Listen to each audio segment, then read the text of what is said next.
반갑습니다. 월요일 새벽 예배입니다. 다 같이 주기도문으로 예배 시작하겠습니다. 하늘에 계신 우리 아버지여, 이름이 거룩히 여김을 받으시오며 나라가 임하옵시며 뜻이 하늘에서 이루어진 것 같이 땅에서도 이루어지이다. 오늘날 우리에게 일용할 양식을 주옵시고 우리가 우리에게 죄 지은 자를 사하여 준 것 같이 우리 죄를 사하여 주옵시고 우리를 시험에 들게 하지 마옵시며 다만 악에서 구하옵소서. 되게 나라와 권세와 영광이 아버지께 영원히 있사옵나이다. 아멘. 우리 다 함께 435장 함께 찬송 부르겠습니다. 435장 나의 영원하신 기업 함께 찬송하겠습니다. 나의 영원하신 기업 생명보다 귀하다. 나의 갈 길 다가도록 나와 동행하소서. 주께로 가까이 주께로 가오니 나의 갈 길 다가도록 나와 동행하소서. 세상 부귀 안일함과 모든 명예 버리고 험한 길을 가는 동안 나와 동행하소서. 주께로 가까이 주께로 가오니 나의 갈 길 다가도록 나와 동행하소서. 어두운 골짝 지나가며 험한 바다 건너서 천국 문에 이르도록 나와 동행하소서.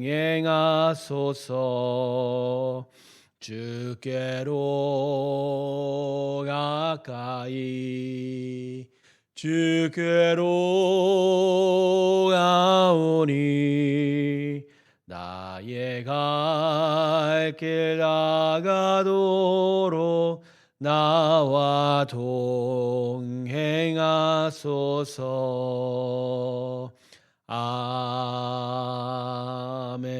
아멘. 기도하겠습니다. 아버지의 은혜 가운데로 나아갑니다. 오늘도 믿음을 더하여 주시고 하나님을 의지하며 살아가는 하루의 귀한 인생길 되게 하여 주시옵소서. 우리의 심령 가운데 천국의 기쁨과 평안을 허락하여 주시고 하나님을 기뻐하는 힘으로 살아가는 오늘 심령의 길 되게 하여 주시옵소서. 오늘도 예배 가운데 함께 하시고 성령의 충만함을 이루어 주시기를 소원하고 감사드리며 예수님의 이름으로 기도드립니다.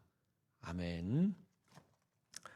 오늘 말씀은 민수기 35장 9절에서 21절까지의 말씀입니다. 민수기 35장입니다.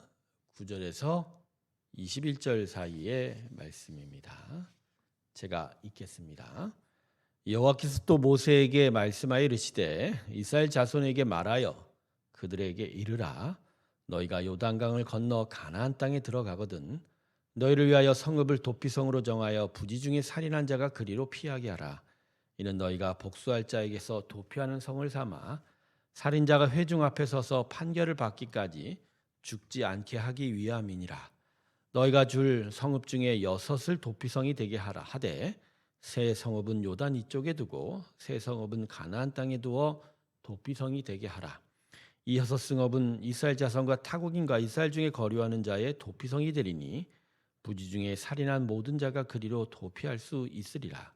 만일 철 연장으로 사람을 쳐 죽이면 그는 살인자니 그 살인자를 반드시 죽일 것이요 만일 사람을 죽일 만한 돌을 손에 들고 사람을 쳐 죽이면 이는 살인한 자니 그 살인자는 반드시 죽일 것이요 만일 사람을 죽일 만한 나무 연장을 손에 들고 사람을 쳐 죽이면 그는 살인한 자니 그 살인자는 반드시 죽일 것이니라. 피를 보복하는 자는 그 살인한 자를 자신이 죽일 것이니 그를 만나면 죽일 것이요 만일 미워하는 까닭에 밀쳐 죽이거나 기회를 엿보아 무엇을 던져 죽이거나 악의를 가지고 손으로 쳐 죽이면 그 친자는 반드시 죽일 것이니 이는 살인하였습니다. 피를 보복하는 자는 살인자를 만나면 죽일 것이니라. 아멘. 오늘 말씀은 도피성에 관한 율법을 기록하고 있습니다. 고의가 아닌 실수로 인해서 남의 생명을 앗아간 자, 즉 살인한 자에게 하나님의 긍휼의 은혜를 덧입게 하신 제도가 바로 이 도피성인데요. 이 도피성의 제도가요, 더더욱 가운데 하나님의 귀한 긍휼의 은혜가 심겨져 있습니다. 레위인들은 12지파에 속하지 않습니다.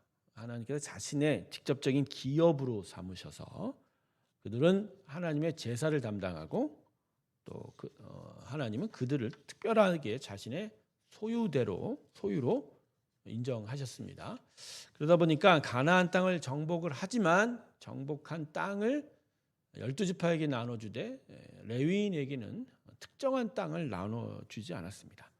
다만 그들이 각각의 지파에 속해서 그들을 위한 율법 교육과 영적인 관리를 위해서 각 지파마다 한 특별한 성들을 구별하여 그 레위인들에게 지급하게 됩니다.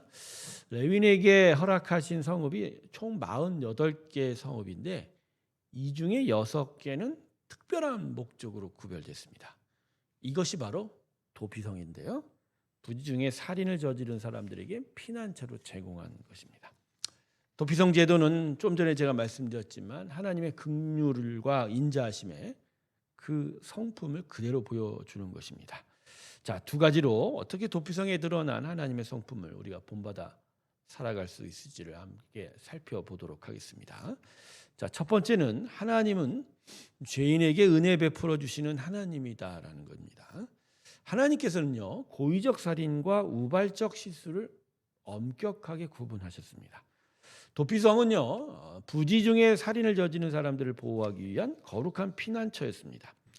이것은 실수로 생명을 앗아간 사람이라도 함부로 생명을 빼앗는 것을 금하시는 하나님의 뜻을 드러냅니다. 부지 중에 살인한 자는 도피성에 들어가 공정한 재판받을 기회를 얻었습니다. 더욱 놀라운 것은 이 도피성이 이스라엘 백성들뿐만 아니라 이스라엘 중에 거하는 이방인에게도 열려 있었다는 것이죠. 그러니까 하나님의 은혜가 모든 자들에게 다 베풀어졌음을 이 율법을 통해서도 엿볼 수가 있는 겁니다. 성도 여러분, 이러한 자비와 은혜는 여전히 죄 가운데 살아가는 우리에게도 임한 은혜입니다. 도피성은 하나님의 놀라운 사랑을 드러내는 제도이자 우리를 구원하신 예수 그리스도의 모형이 됩니다. 예수 그리스도는 우리 죄를 위해 십자가에 달리심으로 우리의 영원한 도피처가 되셨습니다. 우리는 죄로 인해 심판받아 마땅함에도 불구하고 예수 안에서 제사함과 새 생명을 얻게 된 것입니다. 우리가 누리는 영적 모든 축복은 우리의 공로가 아니라 그래서 오직 하나님의 사랑 덕분입니다. 우리는 잠시라도 하나님의 은혜를 힘입지 않고는 아무것도 할 수 없는 무력한 존재에 불과할 뿐인 것입니다. 그러므로 우리는 이 하나님께 받은 은혜를 매 순간 기억하며 감사하는 마음으로 날마다 하나님께 나아가야 할 것입니다. 이 귀한 은혜가 저와 여러분 가운데 함께하길 주님의 이름으로 축원합니다.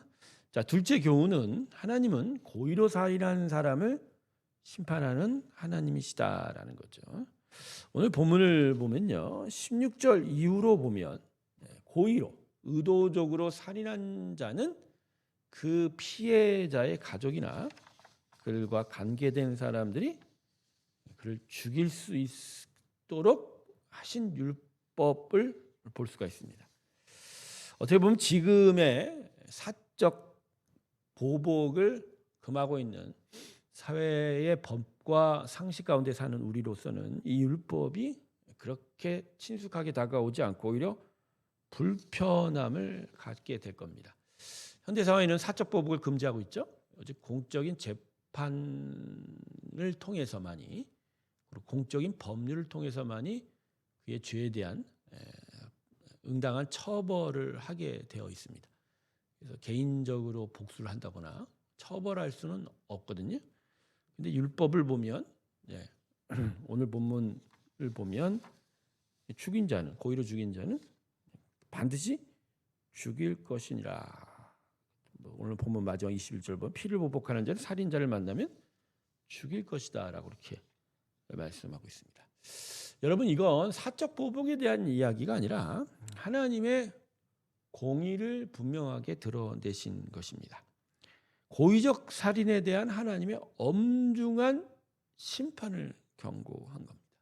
즉 그에 대한 합당한 죄의 대가를 치러야 한다는 거죠. 근데 당시는 어떤 법원이나 재판의 과정이 준비가 되지 않다 보니까 살해당한 피해자의 가족이나 친족에게 이 복수 권한을 부여하셨다라는 거예요. 근데 이건 단지 이 유족의 원한을 해소한 것이 아닙니다. 하나님은 피해자의 가족의 분노 때문에 더 크게 보복해서 다른 죄로 발전할 가능성을 엄격히 금하셨다는 거죠. 즉 이들도 이 살인을 진행함에 있어서 어떠한 율법의 충족을 이루어야 됩니다. 그래서 오늘 본문은 아니지만 어떤 고의로 살인을 정한 자에 대한 죄의 성립은 한 명의 증언으로는 안 됩니다. 최소한 두세 사람의 증언이 있어야, 목격이 있어야 성립이 된다는 거죠. 그러니까 유족들의 보복은 이러한 증언 위에서만 가능하다는 거죠. 만약 그렇지 않으면 이들의 보복은 오히려 또 다른 하나님의 공의의 대상이 된다라는 겁니다. 중요한 건 하나님은 의로우시다는 거예요.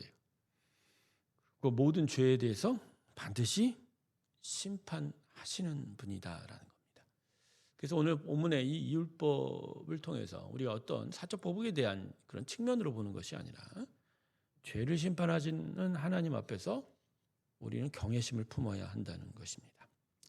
특별히 우리 안에 반복적인 죄가 있지 않은지, 고의적인 죄가 있지 않은지를 스스로 돌아봐야 합니다. 죄의 유혹은 강하고 우리의 의지는 나약하죠. 하지만 우리가 죄에서 벗어나 하나님의 의로움 담기를 간절히 소원한다면 하나님 우리에게 주신 성령을 통해서 우리를 도와주실 것입니다. 우리 안에 모든 죄에 대한 마음의 영적 긴장들이 더해지길 주님의 이름으로 축원합니다. 우리는 죄인을 사랑하시는 하나님의 은혜로 구원받았습니다.